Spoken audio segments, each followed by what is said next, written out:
বন্ধুরা দেখেন আজকে আমি গরুর ভুঁড়ি রান্না করব।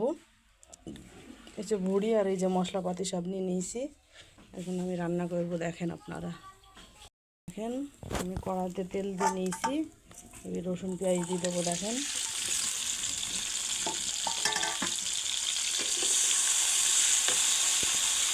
দেখেন আমার মশলা কষানো হয়ে গেছে,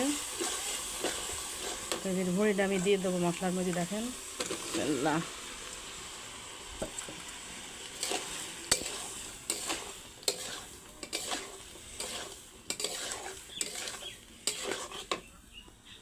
তো দেখেন ভুঁড়ি আমার কষানো হয়ে গেছে। দেখেন আমি সিদ্ধ হওয়ার জন্য একটু পানি দিয়ে দেবো।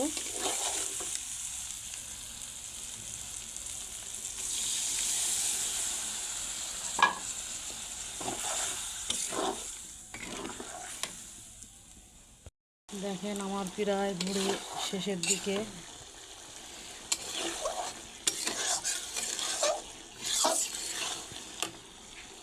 দেখেন আমার ভুঁড়ি রান্না শেষ, আমি বাটিতে ঢেলে নিয়েছি।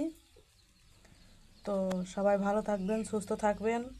তো আমার ভিডিওটা ভালো লাগলে আপনারা লাইক করবেন আর সাবস্ক্রাইব করে দিবেন।